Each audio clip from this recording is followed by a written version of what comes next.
Hello friends, good evening and Jai Hind once again. Student, we are here to discuss a very new chapter, that is the human health and diseases. अभी recently हम लोगों ने first unit का जो chapter ख़त्म किया, that is the reproduction in the human being. आज हम लोग शुरू करने जा रहे हैं क्लास 12th का NCERT का थर्ड यूनिट का first chapter, that is the human health and diseases. Clear? Chapter बहुत ही कॉमन है. You have already got enough ideas about the health and diseases because everyone is you can से very much conscious about the health. Clear? So student, just I would like to tell you कि what are the content which we have to cover in this chapter. Clear?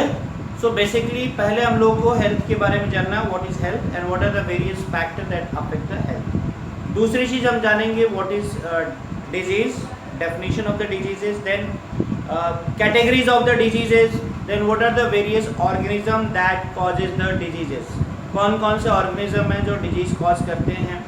Different type की diseases कैसी हैं, mode of transmission of diseases, है ना.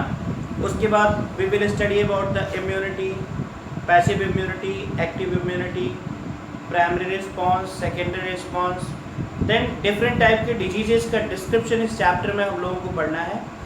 Clear? ये मैं आपको brief में बता रहा हूँ. फिर सेकेंड पार्ट जो हमारे इस चैप्टर का है वो ड्रग्स के बारे में है. कितनी तरह की ड्रग्स होती हैं, drug and alcohol abuse, addiction क्या होता है, डिपेंडेंस क्या होता है ना. फिर हम लोग कैसे प्रिवेंट करते हैं, एडिक्शन को कैसे प्रिवेंट किया जाता है, डिपेंडेंस को कैसे प्रिवेंट किया जाता है. All this things we have to cover in this chapter. ये मैंने आपको ब्रीफ में बताया कि these are the you can say the content of the chapters. Clear student? So let us begin our chapter with the definition of the health. अगर मैं आपसे पूछूं कि आप लोगों में से कितने लोग हेल्दी हो, तो शायद बहुत सारे लोग बोलेंगे सर मैं हेल्दी हूँ, मैं हेल्दी हूँ, मैं हेल्दी हूँ. ठीक है, बट जब हम हेल्थ की बात करते हैं स्टूडेंट, तो हेल्दी कौन होता है, अभी ये सस्पेंस का मैटर है. अभी जैसे जैसे हम लोग आगे पढ़ेंगे आप जानोगे कि हेल्दी कौन होता है. क्लियर? तो हेल्थ की जो प्रॉपर डेफिनेशन है वो बहुत पहले से चली आ रही है. इनिशियली शुरू में जो अर्ली जो ग्रीक्स थे लाइक हिप्पोक्रेट्स और हमारा जो इंडियन आयुर्वेद सिस्टम होता है उसके हिसाब से हेल्थ क्या है, ये NCERT में लिखा हुआ है. According to these two, health is a state of body and mind where there was a balance of certain humours. इन लोगों के हिसाब से हेल्थ क्या है, अगर हमारा माइंड सही है, बॉडी अगर हमारा सही से काम कर रहा है, बॉडी फ्लूइड्स अगर ठीक से काम कर रहे हैं, ठीक है ना. ह्यूमर्स मतलब होता है बॉडी फ्लूइड्स, है ना. तो आदमी हेल्दी है ना. एक चीज़ आप याद रखिएगा कि ये केवल परिकल्पनाएं थी, लोगों की चर्चाएं हुआ करती थी. इसका कोई एक्सपेरिमेंटल प्रूफ नहीं था, ये लोग बस मान लेते थे, है ना. जैसे फॉर एग्जांपल NCERT में लिखा गया है कि जिसके अंदर ब्लैक बाइल होता है, यानी काला पित्त, ब्लैक बाइल जो होता है, ऐसे लोग काफ़ी गुस्सैल होते हैं और उनको अक्सर फीवर रहता है ना. ऐसा लोग मान के चलते थे कि the people with the black bile they are aggressive in nature and they have the fever. Clear? लेकिन बाद में my dear student, all these you can say statements they have been changed. ठीक है, जब थर्मामीटर का introduction हो गया तो, और उसके बाद जब ब्लड सर्कुलेटरी सिस्टम की डिस्कवरी हो गई, इवन आप कह सकते हो कि ब्लड सर्कुलेशन जब डिस्कवर कर दिया गया, सर विलियम हार्वे ने डिस्कवरी किया था. Clear? The blood circulation was discovered by the William Harvey, और थर्मामीटर की जो डिस्कवरी हुई थी. क्लियर? इससे ये साफ क्लियर हो गया कि नहीं, ये जो डेफिनेशन दी गई थी हिप्पोक्रेट्स ने और हमारे इंडियन आयुर्वेद ने जो डेफिनेशन दिया था वो सही नहीं है ना. क्योंकि थर्मामीटर से सबका बॉडी टेम्परेचर लिया गया था, ऐसा कुछ भी नहीं था, है ना. बहुत सारी चीज़ें थी, यानी एक्सपेरिमेंटली प्रूव कर दिया गया कि जो हेल्थ होता है वो केवल बॉडी का और माइंड का स्टेट नहीं होता है, इसमें बहुत सारी चीज़ें होती हैं. Clear student? तो जो प्रॉपर डेफिनेशन आई है ना 1948 में WHO ने जो डेफिनेशन दिया था, वो डेफिनेशन क्या था? What was the definition given by the WHO, ये आपको याद रखना है, एनसीईआरटी में दिया हुआ है। Health according to the WHO 1948, health is a state of complete physical, आप देखिएगा अंडरलाइन करिए, physical, mental and social wellbeing and not merely absence of the diseases. Clear? अभी हम लोग डिस्कस करेंगे कि हेल्दी और डिजीज फ्री में डिफरेंस क्या होता है। क्लियर? तो जब हम हेल्थ की बात करते हैं, when we talk about the health, तो हेल्थ में 3 चीज़ें आती हैं हमारी। कौन कौन सी 3 चीज़ें आती हैं? एक फिजिकल फिटनेस, ठीक है ना, फिजिकल फिटनेस आ जाता है, ये जो फिजिकल वेलबींग की बात करते हैं। मेंटल वेलबींग, दिमागी तौर पे आदमी जो खुश है, ठीक है ना, जो फिट है मेंटली, वो हेल्दी है। सोशल वेलबींग है ना, कि आप सोसाइटी में कितने एक्सेप्टेड हो, है ना, ये सारी चीज़ें हम लोग अभी डिस्कस करेंगे। तो health is a state of physical, mental and social wellbeing, clear, according to the WHO। ये डेफिनेशन आप अच्छे से रट लीजिएगा। क्लियर है ना स्टूडेंट? तो ये जब डेफिनेशन आ गई, ब्लड सर्कुलेशन की डिस्कवरी हो गई, थर्मामीटर की जब डिस्कवरी हो गई, ठीक है, तो ये मैंने लिखा हुआ है कि old thoughts were discarded with the discovery of blood circulation and experimental demonstration of the normal body temperature to the person with black bile using thermometer, है ना। तो जो लोग कहते थे ना कि जिसके अंदर ब्लैक बाइल है, वो सैल होते हैं, उनका टेम्परेचर ज़्यादा, तो ऐसा कुछ नहीं होता।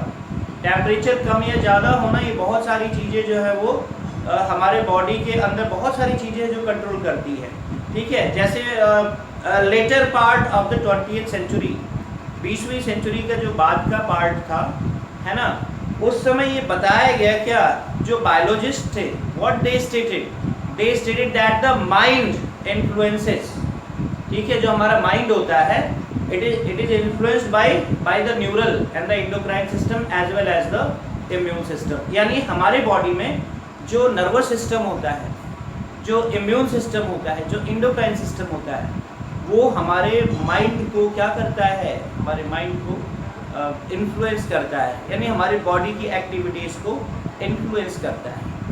क्लियर? बात समझ में आए स्टूडेंट? बहुत सारे फैक्टर हैं जो हमारे हेल्थ को अफेक्ट करते हैं। क्लियर?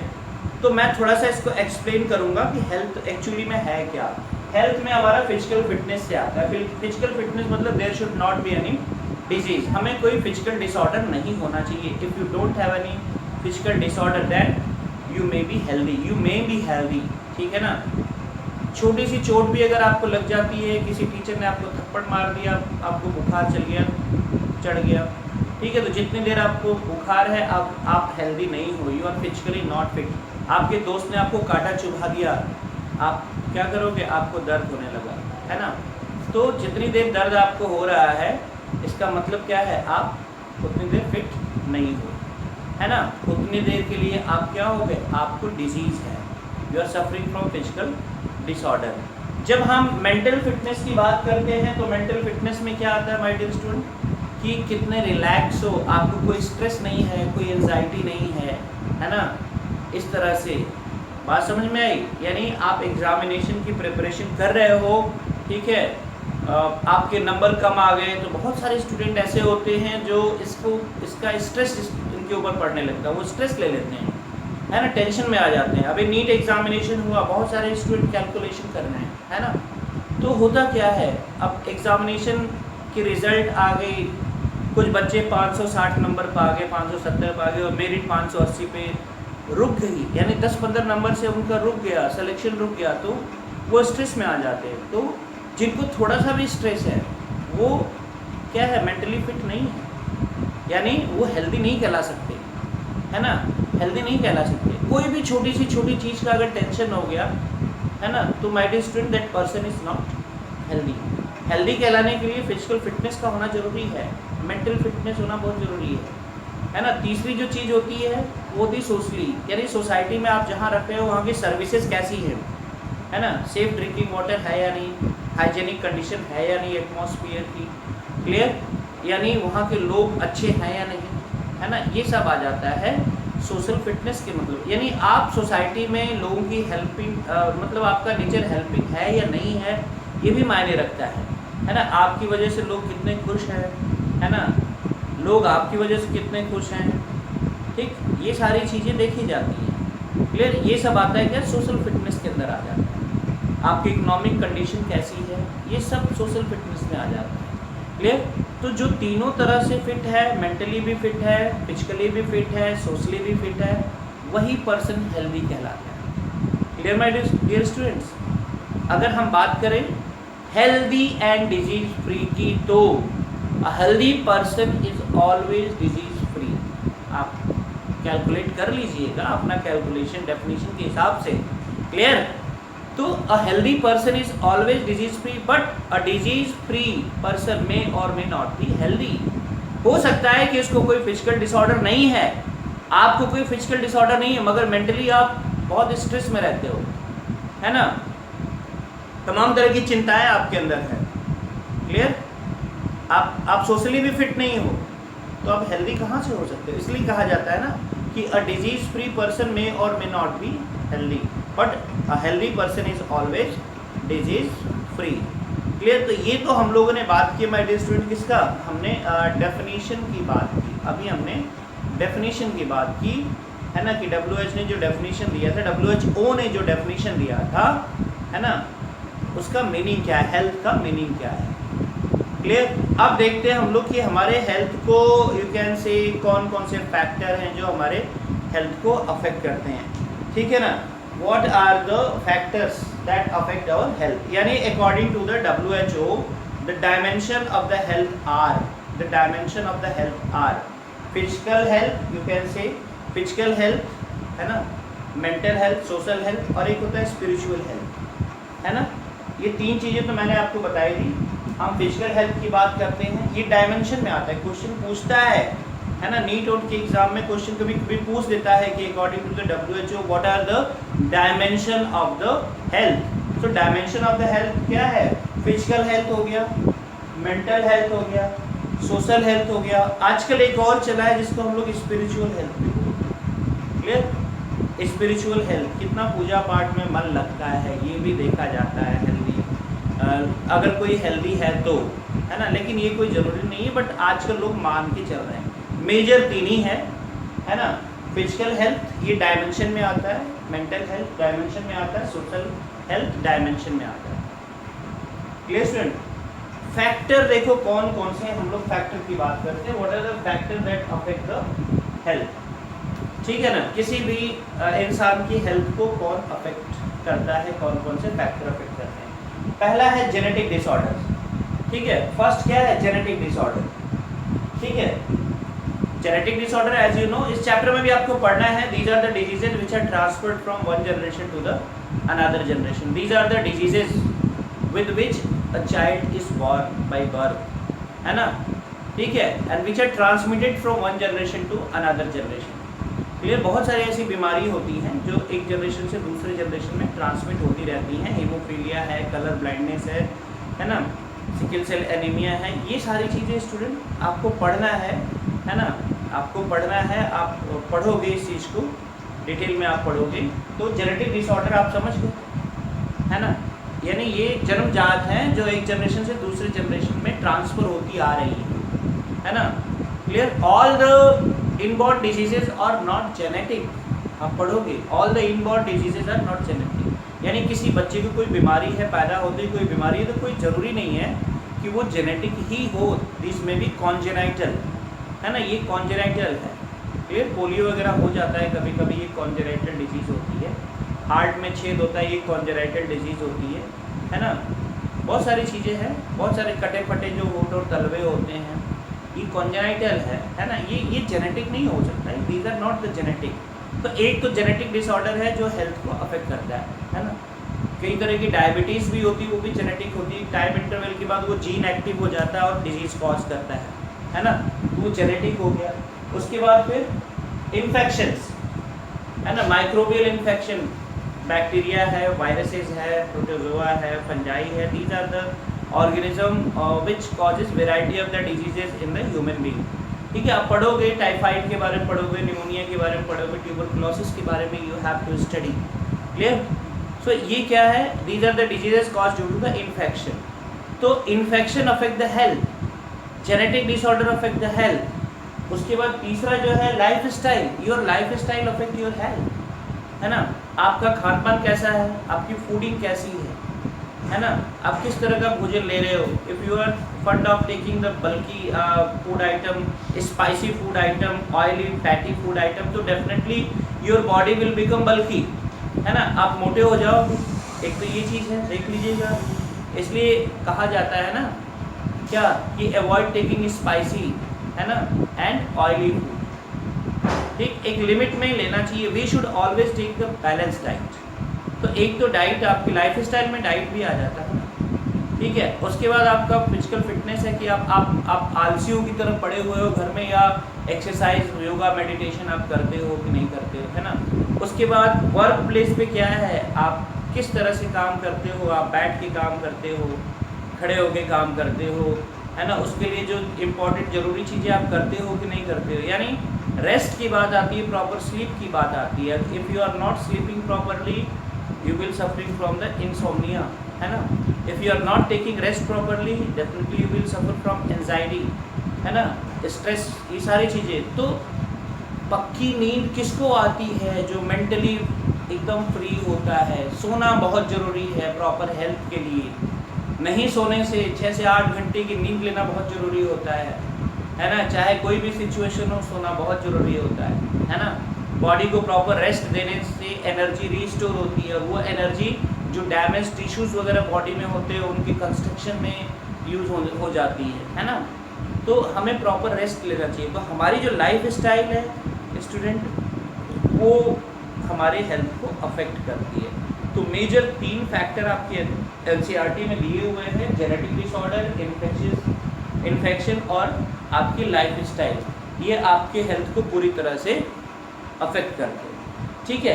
अब हम लोग बात करते हैं क्या, how to achieve the good health. सीधी सी बात है, अगर आपसे कोई कहा जाए कि यार आप अपनी हेल्थ को कैसे मेंटेन करके रख सकते हो, ठीक है ना। How to achieve the good health, health कैसे मेंटेन करके रखी जाती है ना। तो हेल्थ को मेंटेन करने के लिए देखो NCERT में भी पॉइंट दिए हुए हैं।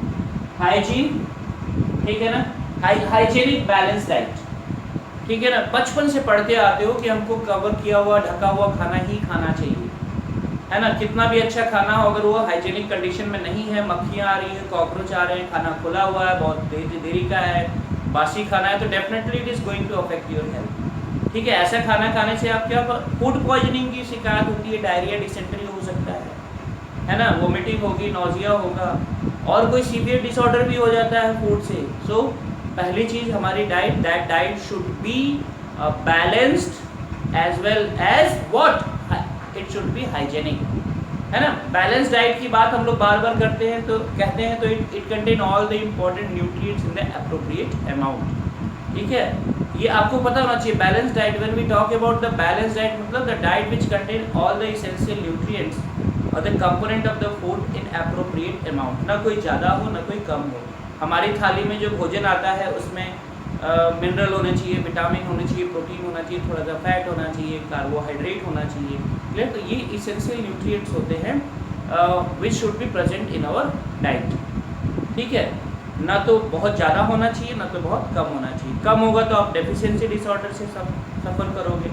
ज़्यादा हो गया, जैसे विटामिन ज़्यादा है तो you will suffer from hyper vitaminosis. किसी भी चीज़ की अति जो होती है वो मना है ना।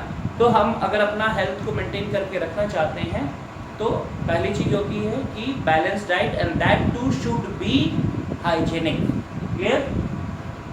उसके बाद क्लीन ड्रिंकिंग वाटर, सेकंड होता है क्लीन ड्रिंकिंग वाटर, क्लियर। बहुत सारी हमारी पेट की बीमारियां जो होती है पानी से होती है, तो our water should be what, neat and clean, है ना।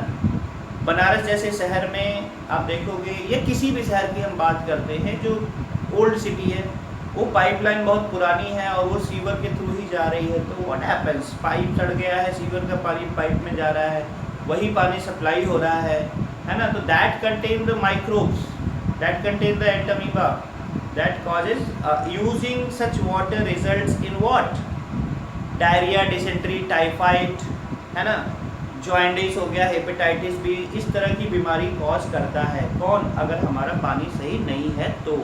So we should always take what? We should always take safe drinking water. Clear? उसके बाद फिर पर्सनल एंड कम्युनिटी हाइजीन की बात आती है, यानी हाइजीनिक पर्सनल हाइजीन में माय डियर स्टूडेंट बहुत इंपॉर्टेंट है, जिसमें आता है डेली नहाना। ठीक है, आप सीजन के हिसाब से नहाइए, गर्मी का मौसम है, सुबह शाम दोनों टाइम आप नहा सकते हैं।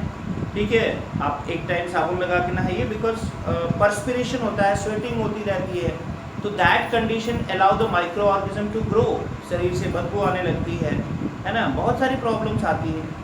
नाखून कटे होने चाहिए, बिकॉज नाखून के अंदर गंदगी होती है, आप देखते हो अगर हम साबुन से हाथ नहीं धोते हैं, ठीक है, नाखून नहीं काटते हैं, तो खाना खाते वक्त तो गंदगी हमारे बॉडी के अंदर जाती है। ये सब बचपन में आप पढ़ते आ रहे हो, है ना, छोटी क्लासेस से आप पढ़ते आ रहे हो। बाल कटे होने चाहिए, वी शुड ब्रश और टीथ, है ना, खाना खाने के बाद सुबह शाम ब्रश कर लेना चाहिए, टंग क्लीन करना चाहिए, ये सब हमारी पर्सनल हाइजीन में आता है। आप जो कपड़े पहन रहे हो वो साफ़ सुथरे होने चाहिए, है ना, किसी को अपने कपड़े मत दो, किसी से कपड़े मांगो मत, ये सब पर्सनल हाइजीन में होता है ना। और मेरे समझ से पर्सनल हाइजीन को मेंटेन करने में कोई बुराई नहीं है, अपने आप को साफ़ सुथरा रखने में कोई बुराई नहीं है। हम देखते हैं बहुत सारे स्टूडेंट अनहाइजेनिक कंडीशन में होते हैं, जो कपड़े मिल के पहन के चले गए, नहाए नहीं है, बड़े बड़े बाल हैं, उनको लगता है कि नहीं हम बहुत अच्छा कर रहे हैं, तो I think they are inviting diseases, कहीं ना कहीं से उनको कोई ना कोई डिजीज़ होती है ना। तो आप जो भी है, जैसे भी है, आपको अपने पर्सनल हाइजीन को मेंटेन करके रखना चाहिए।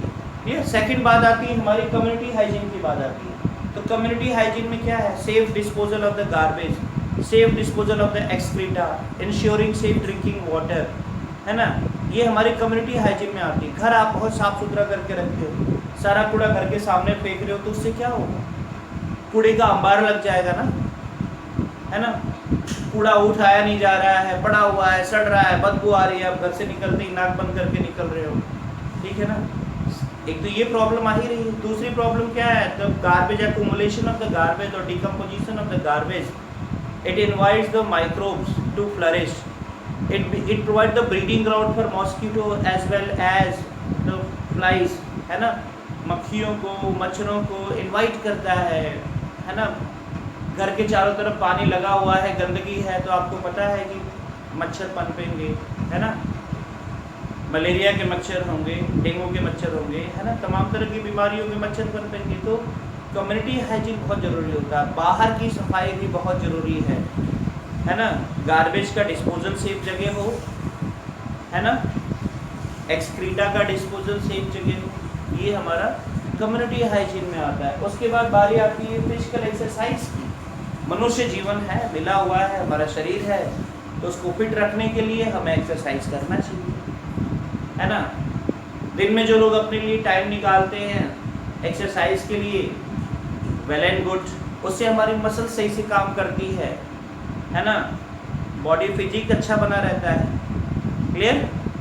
सो physical exercise is compulsory to provide flexibility, है ना। अगर आप लगातार एक्सरसाइज कर रहे हो तो कैसे भी आप बॉडी को मुड़ जाएगा, आपकी बॉडी मुड़ जाएगी, है ना। लेकिन अगर आपकी बॉडी में फ्लेक्सिबिलिटी नहीं है, आप एक्सरसाइज नहीं करते तो झुक नहीं सकते, कमर दर्द की प्रॉब्लम, हाथ पैर दुखने लगेगा, तमाम तरह की प्रॉब्लम्स आपको होने लगेगी, है ना। तो फिजिकल फिटनेस भी बहुत ज़रूरी होता है। Yoga, exercise, meditation, these keep your body fit, है ना। उसके बाद बारी आती है नॉलेज अबाउट द डिजीजेस। इंसान को एजुकेटेड होना बहुत ज़रूरी है। कुछ कॉमन बीमारियों के बारे में जानकारी सबको होनी चाहिए, कोई ज़रूरी नहीं कि जो बायोलॉजी पढ़ रहा है उसी को होनी चाहिए, है ना। किसी भी पर्सन, एक नॉर्मल पर्सन को भी जो है पूरी बीमारियों की, जो कॉमन बीमारियाँ होती है उसके बारे में जानकारी पता होनी चाहिए, है ना। मलेरिया कैसे होता है उनको पता होना चाहिए, है ना। डायरिया डिसेंट्री कैसे होता है उनको पता होना चाहिए, है ना। बीमारियों के बारे में पता होना चाहिए, ठीक है। फिर उसे कैसे छुटकारा पाया जाए, वो भी छोटी मोटी चीज़ें उनको पता होनी चाहिए, है ना। कुछ बेसिक नॉलेज होना चाहिए। क्लियर? बेसिक नॉलेज सबको होना चाहिए, चाहे किसी भी सब्जेक्ट से पढ़ रहा है, वो पढ़ रहा है तब भी, नहीं पढ़ रहा है तब भी उसको नॉलेज होना चाहिए। तो एजुकेटेड होना बहुत ज़रूरी होता है। देन इम्यूनाइजेशन, ठीक है, टाइम टू टाइम पे जो बीमारियां हमारी होती हैं उसके अगेंस्ट हमारी बॉडी को इम्यून करना बहुत ज़रूरी होता है ना। टीका लगवाना जिसको बोलते हैं, वैक्सीनेशन बहुत ज़रूरी होता है ना। Making body immune against the particular disease, this is called as immunisation, है ना। तो समय समय पे अपने आप को हेल्दी रखने के लिए हमें वैक्सीन का यूज़ करना चाहिए। क्लियर। एक वैक्सीन बहुत लंबे समय तक नहीं चलती, एक टाइम के बाद उसका असर खत्म होता है, तो हमें फिर से दोबारा वो वैक्सीन लगवा लेनी चाहिए। क्लियर। उसके बाद बारी आती है proper disposal of the waste, जिसकी बात हम लोग कर चुके हैं। Then control on vectors, vector पे कंट्रोल होना बहुत ज़रूरी होता है। छिड़काव चारों तरफ दवाइयों का करना चाहिए, BHC का छिड़काव, DDT का छिड़काव करना चाहिए, है ना, क्योंकि बहुत सारी बीमारियां जो है वो वेक्टर बॉर्न डिजीजेज हैं। क्लियर। खिड़की दरवाजे जो भी घर हमारा है सब पे जाली होनी चाहिए, वायर नेट होना चाहिए, ताकि मॉस्किटो अंदर ना आए, मक्खियाँ अंदर ना आए, क्योंकि आप जानते हो, you already know that these flies और द मॉस्किटो और variety of insect including the cockroach and the house cricket. Cockroach है, झींगुर, ये भी हमारे खाने पे बैठते हैं। कहाँ कहाँ रहते हैं आपको पता है? गटर में रहते हैं, नालियों में रहते हैं, फिर वहाँ से गंदे जगहों पे रहने की वजह से बहुत सारे डिजीज़ कॉजिंग माइक्रोब्स उनकी बॉडी में होते हैं, और वो हमारे खाने पे पहुँचेंगे तो वहाँ पे बीमारी कॉज करेंगे, सीधी सी बात है ना। तो वेक्टर के ऊपर कंट्रोल करना बहुत ज़रूरी होता है। मच्छरदानी लगाना चाहिए, है ना, ये बहुत ज़रूरी है, ये अपना पर्सनल सेफ्टी होता है ना। सो स्टूडेंट, इस वीडियो लेक्चर में हम लोग अपनी बातों को यहीं पे कंक्लूड करते हैं। ठीक है। नेक्स्ट वीडियो लेक्चर में हम लोग डिजीज़ के बारे में पढ़ेंगे कि क्या डिजीज़ है, डिजीज़ क्या होती है, what is disease, how many types of disease are there, infectious disease, non infectious disease के बारे में पढ़ेंगे, वेक्टर बॉर्न डिजीज़ के बारे में पढ़ेंगे। मतलब जो भी टॉपिक्स हैं धीरे धीरे हम लोग एक एक करके सबको कवर करेंगे। Clear. So I hope that you are now able to know the meaning of the health. यहाँ पे हमने सिर्फ हेल्थ की बात। अच्छा, एक लाइन और लिखा हुआ है यहाँ पे NCERT में, आप इसको रख लीजिएगा, ठीक है ना। प्योर रिफ्लेक्टिव थॉट्स, यानी शुरू में मैंने जो बताया था कि जो हिप्पोक्रेट्स थे और इंडियन आयुर्वेद ने जो डेफिनेशन दिया था वो totally it was purely reflective thought. ये केवल परिकल्पना थी, सोच थी लोगों की, it was not based on the experiments. Clear. तो इसको भी आप देख लीजिएगा, बिकॉज ऐसे ही छोटे छोटे वर्ड से फिर NCERT से उठा के नीट एग्जाम में क्वेश्चंस फ्रेम किए जाते हैं। Clear student. So once again I would like to suggest you read each and every line of the NCERT। Clear. क्योंकि NCERT से ही जो है नीट, स्पेशली नीट की हम बात करते हैं, वहाँ से क्वेश्चन फ्रेम किया जाता है। बट दूसरे इंट्रेंसेस एग्जाम के लिए नीट के अलावा जो दूसरे इंट्रेंसेस होते हैं उसके लिए NCERT सफिशिएंट नहीं है, बहुत सारे कंटेंट बाहर से भी दिए जाते हैं। ठीक है। तो उसके लिए हम जो आपको एक्स्ट्रा चीज़ें पढ़ाएंगे वो सब आपको जानना बहुत जरूरी है। Clear. But here for board examination and NEET examination you have to focus on NCERT. NCERT is the master book. Clear? So thank you very much. I conclude my lecture here. Very soon we will meet with another topic of this chapter. Have a good day.